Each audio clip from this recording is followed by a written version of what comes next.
Welcome to my channel Learnology with Chandni. आज मैं आपके लिए एक नया वीडियो लेकर आई हूँ।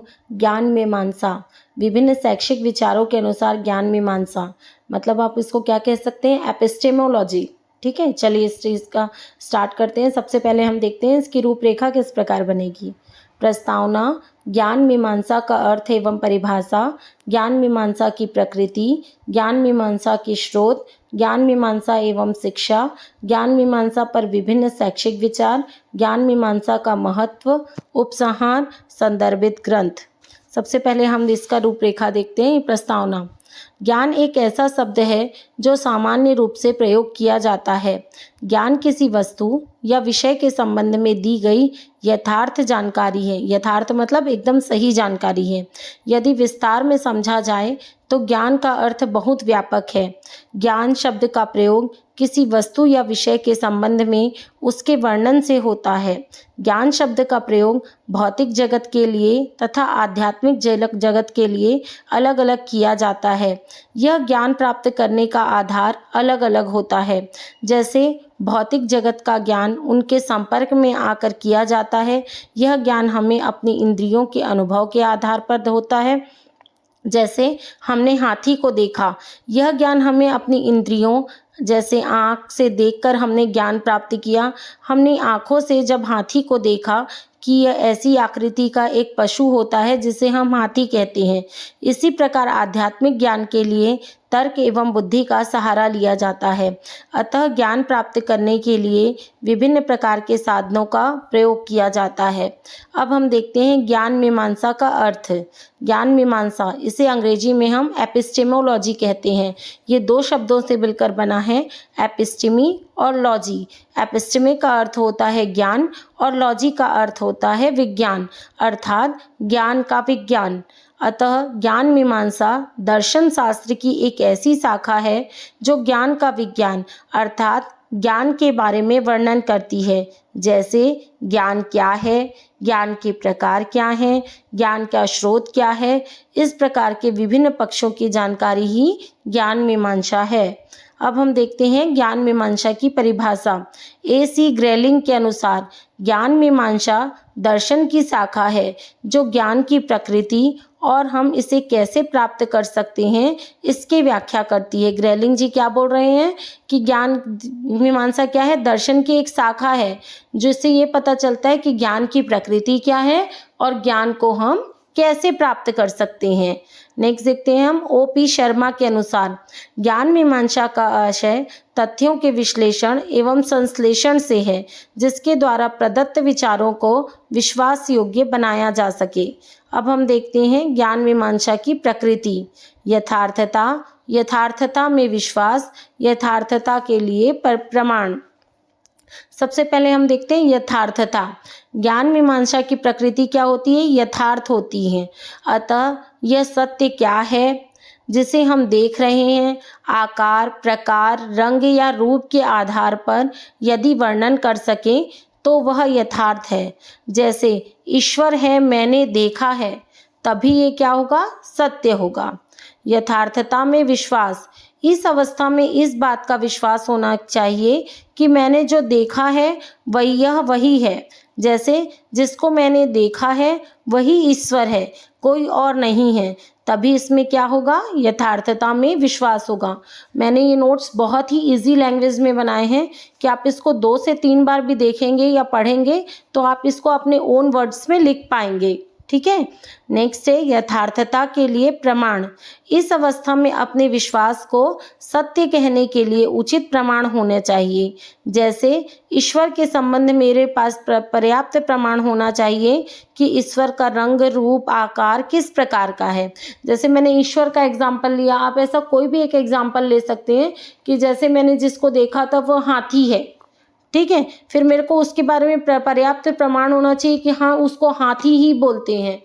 फिर दूसरी चीज़ क्या थी, विश्वास में, हाँ मैं जो देखी थी वो हाथी ही था।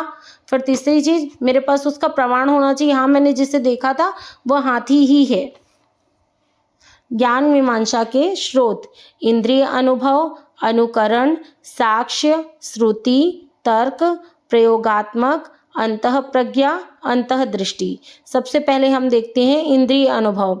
इस संसार की समस्त वस्तुओं का ज्ञान कैसे होता है? हमको हमारी इंद्रियों से होता है। जब हम क्या होता है उनको छू कर देखते हैं, अपनी आँखों से देखते हैं, सुनकर समझते हैं, तब हम विश्वास करते हैं कि क्या होता है, उसी को हम क्या बोलते हैं? इंद्रिय अनुभव कहते हैं। जब हम उनके संपर्क में आते हैं तो हमें उनके स्वरूप और उनकी विशेषताओं का ज्ञान होता है। जैसे हमने हाथी को देखा तो आँखों के द्वारा उसके स्वरूप का ज्ञान प्राप्त होता है, तथा श्रवणेंद्रियों के द्वारा, कानों के द्वारा हम उसकी आवाज़ का ज्ञान होता है। अतः वस्तु के ज्ञान के लिए इंद्रियों का स्थान महत्वपूर्ण है। नेक्स्ट है साक्ष्य। जब किसी अन्य व्यक्ति द्वारा प्राप्त ज्ञान को सत्य मानकर ज्ञान किया जाता है तो उसे साक्ष्य पर आधारित ज्ञान कहते हैं। जैसे श्री कृष्ण भगवान को मैंने नहीं देखा है, लेकिन सूरदास और व्यास द्वारा रचित स्वरूप को ही साक्ष्य मानकर यह अनुभव किया जाता है कि उनका रंग सांवला है। नेक्स्ट है तर्क। तर्क को ज्ञान का मुख्य स्रोत कहा जाता है। इसमें किसी घटना के संदर्भ में हम प्रत्यक्ष अनुभव करते हैं और उस पर विचार विमर्श करते हैं, जिससे हमें एक नया निष्कर्ष प्राप्त होता है। इस निष्कर्ष को ज्ञान कहते हैं। जैसे न्यूटन एक पेड़ के नीचे लेटे हुए थे, उससे एक सेब नीचे गिरा। यह एक सामान्य बात थी, लेकिन उसके बाद न्यूटन ने विचार किया, यह सेब नीचे ही क्यों गिरा, ऊपर क्यों नहीं गया, जिससे हमें गुरुत्वाकर्षण शक्ति का ज्ञान प्राप्त हुआ। नेक्स्ट है अंतः प्रज्ञा। इसे हम विश्वास पर आधारित ज्ञान भी कह सकते हैं। इसमें किसी तर्क या प्रमाण की आवश्यकता नहीं होती, जिसे अनुभव द्वारा प्राप्त किया जाता है। इस अनुभव में हम पूर्ण विश्वास करके ज्ञान प्राप्त करते हैं। नेक्स्ट है अंतः दृष्टि। स्वयं किसी बात को देखकर ज्ञान प्राप्त करना। अंतः दृष्टि, प्रज्ञा मतलब क्या हुआ? आपने सुना, विश्वास किया और ज्ञान प्राप्त हुआ आपको। अंतः दृष्टि, जिसको आपने स्वयं देखा और स्वयं देखकर उस बात का ज्ञान प्राप्त किया, उसे कहते हैं अंतः दृष्टि। जैसे बालक कोई कार्य कर रहा है और उसे देखकर हमें यह ज्ञान प्राप्त हो रहा है, यह कुछ गलत कर रहा है कि, तो ये क्या है? एक अंतर्दृष्टि ज्ञान है। नेक्स्ट है प्रयोगात्मक। प्रयोगों के द्वारा जो ज्ञान प्राप्त हो, जैसे सब्जियों के छिलके व घर के कचरे को गड्ढे खोदकर डाल दें तो वह एक खाद का रूप ले लेता है। ये क्या है? प्रयोगात्मक विज्ञान है, प्रयोगात्मक ज्ञान है। इसे आप करके भी देख सकते हैं। नेक्स्ट है ज्ञान मीमांसा एवं शिक्षा। शिक्षा एवं ज्ञान एक ही सिक्के के दो पहलू हैं। शिक्षा के द्वारा ज्ञान प्राप्त किया जाता है, इसलिए शिक्षा व्यवस्था से संबंधित प्रत्येक व्यक्ति को ज्ञान के स्वरूप का जानना अत्यंत आवश्यक है। शिक्षा के द्वारा ज्ञान मीमांसा के लिए आवश्यक साधनों की खोज की जाती है।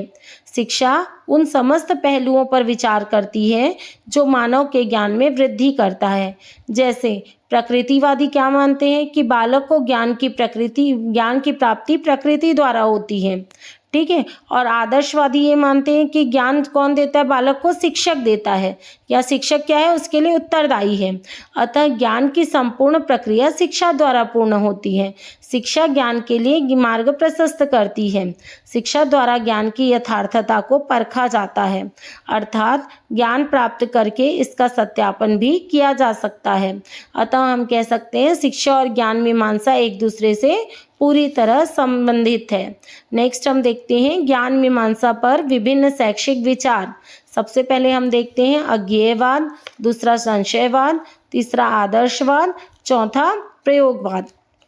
ये तो आप जानते होंगे विभिन्न प्रकार के वाद क्या होते हैं, ठीक है। सबसे पहले हम देखते हैं अज्ञेयवाद। अज्ञेयवाद यह मानते थे कि ज्ञान को पूर्ण रूप से प्राप्त नहीं किया जा सकता, अतः ये ज्ञान को प्राप्त करने की असमर्थता से संबंधित है। अज्ञेयवाद मतलब ये क्या बोलते थे? ज्ञान को पूरा प्राप्त नहीं कर सकते।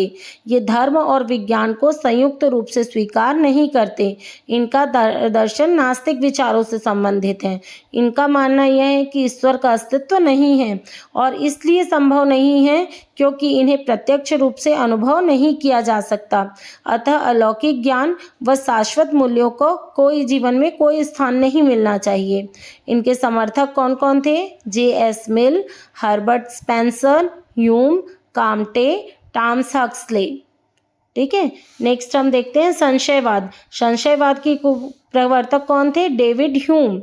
अज्ञेयवादी ज्ञान की असमर्थता के संबंध में अपने विचार देते हैं, वहीं संशयवादी क्या बोलते हैं? ज्ञान के संबंध में प्रश्न चिन्ह लगाते हैं। ज्ञान अनुभव के आधार पर प्राप्त होता है, ज्ञान अनुमान के आधार पर कभी प्राप्त नहीं हो सकता। इनका कहना भी सही है कि ज्ञान क्या होता है? जैसे जैसे हम किसी चीज़ का अनुभव करते हैं हमें ज्ञान प्राप्त होता है, लेकिन इसे प्रदर्शित नहीं किया जा सकता क्योंकि इसका प्रयोगात्मक पक्ष कमजोर है। संशयवादी के अनुसार ज्ञान अनिश्चित है। ज्ञान जब तक पूर्ण और वैध नहीं माना जा सकता, जब तक इसका प्रयोग के रूप में इसका अस्तित्व नहीं होता है। सबसे पहले हमने क्या देखा? अज्ञेयवाद। अज्ञेयवाद क्या है? ये पूरा नास्तिक विचारों से संबंधित है।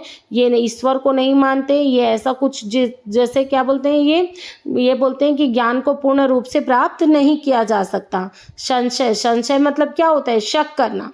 ठीक है। ये संशयवादी क्या मानते हैं कि ज्ञान क्या होता है? ज्ञान के संबंध में ये प्रश्न चिन्ह लगाते हैं, क्योंकि इनका कहना है कि ज्ञान अनुभव के आधार पर प्राप्त किया जाता है और इसका क्या है? कोई प्रयोगात्मक पक्ष नहीं होता है। नेक्स्ट है आदर्शवाद।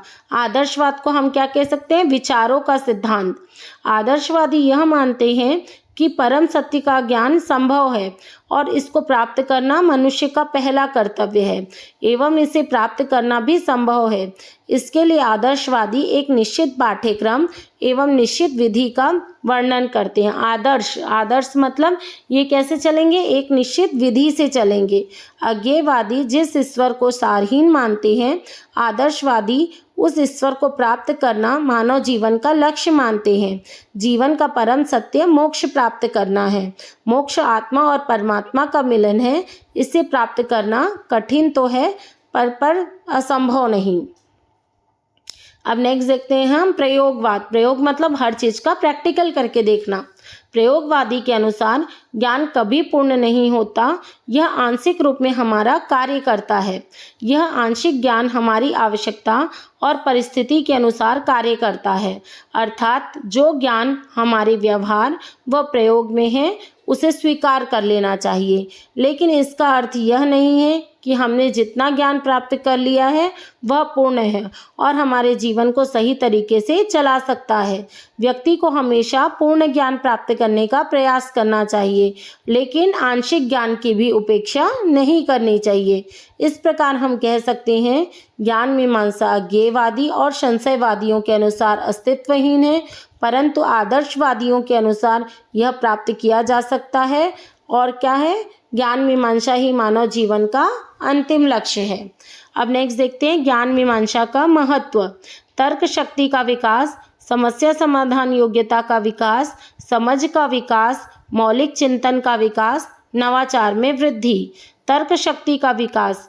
ज्ञान मीमांसा के माध्यम से तर्क शक्ति का विकास होता है, जिससे व्यक्ति विभिन्न घटनाओं एवं तथ्यों की तुलना कर सही व गलत में निर्णय ले पाता है। समस्या समाधान योग्यता का विकास। व्यक्ति के सामने प्रतिदिन नई समस्या होती है और सभी समस्याओं का समाधान ज्ञान के माध्यम से होता है। जिस व्यक्ति के पास जितना अधिक ज्ञान होगा उसमें समस्या समाधान की उतनी ही अधिक योग्यता होगी। समझ का विकास। ज्ञान के माध्यम से समझ का विकास होता है। ज्ञान और समझ का तार्किक और एवं घनिष्ठ संबंध है। समझ के साथ ज्ञान बढ़ता है। नेक्स्ट है हमारा मौलिक चिंतन में वृद्धि। ज्ञान के माध्यम से व्यक्ति के मौलिक चिंतन का विकास होता है और उसकी सूझबूझ का भी विकास होता है। नवाचार में वृद्धि। ज्ञान मीमांसा नवाचार को प्रोत्साहित करती है।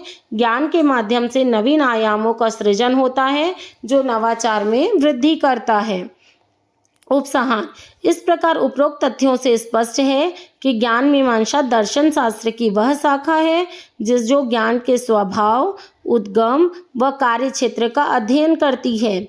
ज्ञान मीमांसा ज्ञान को प्राप्त करने के साधनों पर बल देती है तथा सत्य और असत्य के भेद को स्पष्ट करती है। ज्ञान का क्षेत्र कई विषयों से जैसे तत्व मीमांसा, तर्कशास्त्र, मनोविज्ञान, समाजशास्त्र विषयों से भी संबंधित है। अतः ज्ञान मीमांसा ज्ञान के स्वरूप, स्रोतों और उनके साधनों का अध्ययन है, जो हमें यह बताते हैं कि मानव जीवन के लिए ज्ञान मीमांसा कितनी जरूरी है। इसके लिए आप संदर्भित ग्रंथ में क्या लिख सकते हैं? पूनम मदान, रोमा श्रीवास्तव, राम शकल पांडे, डॉक्टर संजय कुमार। आज की वीडियो के लिए इतना ही। अगर आपको मेरी वीडियो अच्छी लगी हो तो मेरे चैनल को सब्सक्राइब कीजिएगा और वीडियो को लाइक कीजिएगा। आप जितने जल्दी सब्सक्राइब करेंगे, मैं उतनी ही जल्दी अच्छे और वीडियो लेकर आऊँगी। चलिए मिलते हैं नेक्स्ट वीडियो में।